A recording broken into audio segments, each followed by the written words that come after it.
یہ جو بجٹ پیش ہو گیا ہے 170 ارب کے نئے ٹیکسز، عام لوگوں کی سمجھ کے لیے کائنڈلی اس کو تھوڑا سا ان پیک کر دیں کہ یہ کس طرح یہ امپلیمنٹ ہوگا اور کون کون سا طبقہ، کون کون سا سیکٹر اس سے زیادہ متاثر ہوگا۔ دیکھیے، تھینک یو ویری مچ۔ دیکھیے، ٹیکس دو طرح کے ہوتے ہیں، ایک ٹیکس ہوتا ہے جو اشیاء کی قیمتوں پہ لگتا ہے اور ایک ٹیکس ہوتا ہے جو آمدنی پہ لگتا ہے۔ اگر کسی معیشت کو آپ نے صحیح کرنا ہے تو اشیاء کا ٹیکس کم کیا جاتا ہے اور آمدنی میں ٹیکس بڑھایا جاتا ہے۔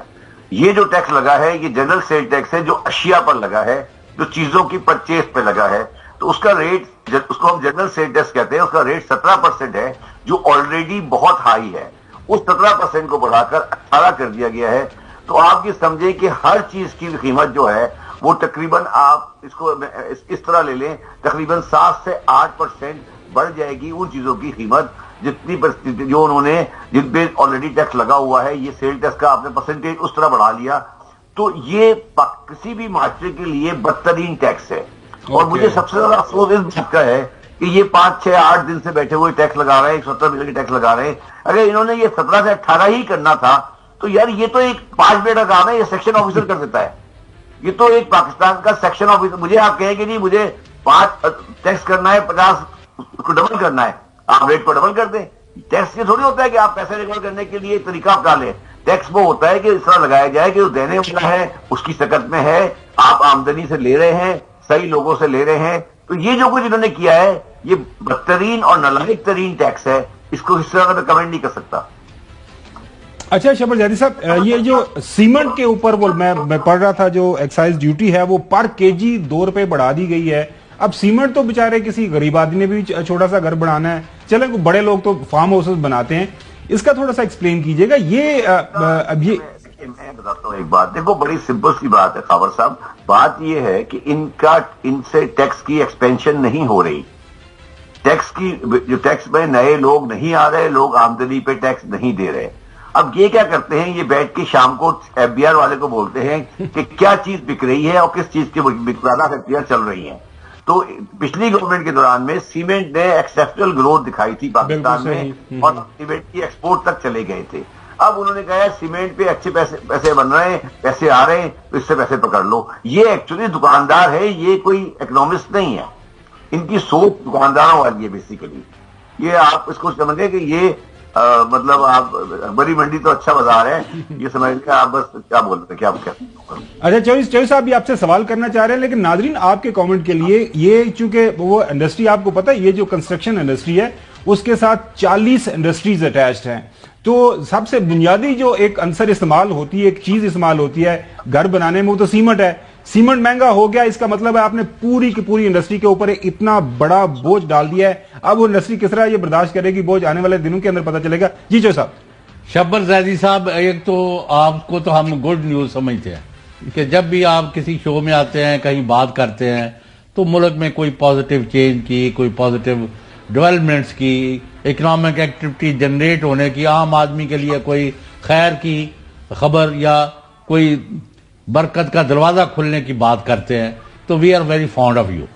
ہیونگ سیڈ دس، آپ نے کہا کہ وہ دیکھتے ہیں کہ کون سی چیز خریدی جا رہی ہے، کہ بک رہی ہے تو اس پر اور بوجھ لاد دیتے ہیں۔ اس ملک میں سب سے زیادہ جس قیمت پر، جس کی بولی لگ رہی ہے، قیمت لگ رہی ہے، وہ ہے لوگوں کے ضمیر۔ یہاں ضمیر فروشی جو ہے نا وہ آخر تک پہنچی ہوئی ہے۔ تو اب ان کے اوپر تو آپ نے کوئی ٹیکس نہیں لگایا، یہ تو ایک لائٹر سائڈ پر میں نے آپ سے کہا ہے۔ اصل میں آپ یہ بتائیں، ان دیز سرکمسٹانسز جہاں بڑے ٹاورز بنانے والے 95% لوگ جو ہیں بند کر گئے ہیں، چھوٹی چھوٹی 4 منزلہ 5 منزلہ 3 منزلہ والے ابھی تک فیلڈ میں ہیں، کیونکہ وہ کہتے چلو 2-4 کروڑ کم یا زیادہ ہم کام کرتے جاتے ہیں۔ یہ بڑے جو ہے نا وہ ہاتھ پر ہاتھ رکھ کے بیٹھ گئے ہیں، انڈسٹری ساری بند ہے، پروڈکشن کا کوئی جواز نہیں ہے، کوئی ریمیٹنسز بڑھانے کے لیے تیار نہیں ہے، اس سیاسی استحکام کے لیے کسی قسم کا کوئی اقدام نہیں ہو رہا۔ آپ دیکھیں اس وقت صبح 9 بجے ہم نے خبریں دیکھنی شروع کی ہیں، اس وقت تک سوائے مارا ماری کے، عدم استحکام کے، اس کو پکڑ کو، اس کو اندر کر دو، اس کو مار دو، اس کو یہ کر دو، اس کو وہ تو آپ بتائیں، کچھ آپ پازیٹیو باتیں بتاتے تھے۔ میں آپ کو بڑا آسان کر دیتا ہوں. دیکھیں جو صاحب لندن میں بیٹھے ہیں انہوں نے اپنے چھوٹے بھائی کو یہ کہا تھا کہ یہ گورنمنٹ نہیں لو. اب وہ انہوں نے اپنے شوق میں گورنمنٹ لے لی. زرداری صاحب نے ان کو گورنمنٹ دلوا دی. اب جب وہ گورنمنٹ میں آ گئے تو ان سے یہ گورنمنٹ چلی نہیں، نہ چلنی تھی، کیونکہ جو ان کے پاس کوئی نسخہ نہیں تھا اور جو ان کے پاس جو ان کا بیگیج تھا وہ ایک اور طریقے سے. تو اب پرابلم یہ آ گئی ہے کہ یہ جو گورنمنٹ اس وقت بیٹھی ہوئی ہے وہ ایکچولی ایک طریقے سے پاکستان کی جو دوسری قوتیں ہیں انکلوڈنگ پولیٹیکل گورنمنٹ ان کو پولیٹیکل پارٹیز ان کو یہ کہہ رہی ہیں کہ جی آپ نے ہمیں پھنسایا ہے اور پاکستان میں پرابلم ہماری آ گئی ہے تو ہمیں کوئی ایگزٹ ڈور دکھائیں. یہ اس وقت گورنمنٹ نہیں کر رہے، یہ ایگزٹ ڈور دکھا رہے ہیں، ڈھونڈ رہے ہیں. اب جو پاکستان میں لوگ نیوٹرل ہیں اور نیوٹرل رہنا چاہیے ان کو، وہ کوشش کر رہے ہیں کہ کسی طریقے سے بات چیت سیٹل ہو اور الیکشن کی طرف ہم جائیں. کیونکہ یہ جو کر رہے ہیں یہ آج فروری کی 15 تاریخ ہے، جون تک یہ کھینچنا بہت مشکل ہو جائے گا ان کے لیے. یہ خود بھی جانتے ہیں اس بات کو. تو اب بہتر یہ ہے کہ جب پنجاب کا الیکشن ہو اس کے ساتھ الیکشن کرائیں.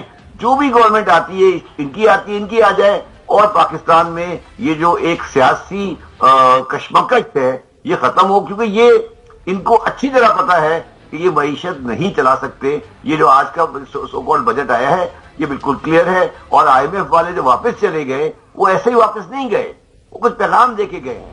وہ پیغام ان کو چاہیے کہ پبلک میں لائیں کہ کیا پیغام دے کے گئے ہیں وہ لوگ. وہ یہ پیغام دے کے گئے ہیں کہ بھائی جو ہمارا اگلا پروگرام ہے اس کے لیے آپ نیشنل کنسنسس دکھائیں ہمیں کہ تمام سیاسی قوتیں ساتھ میں ہے. دوسرا وہ یہ کہہ کے گئے ہیں کہ آپ پہ ہمیں یہ ٹرسٹ نہیں ہے کہ آپ اپنے وعدے پورے کریں گے. تو یہ دو باتیں ہیں جس کی وجہ سے پرابلم آئی ہے. اب مگر IMF کے ساتھ کوئی پارٹی ڈیل نہیں کر رہی ہے، پاکستان ڈیل کر رہا ہے. تو پاکستان کو خدا کا واسطہ اپنی کریڈیبلٹی لوگوں کے ساتھ خراب نہیں کرنی چاہیے.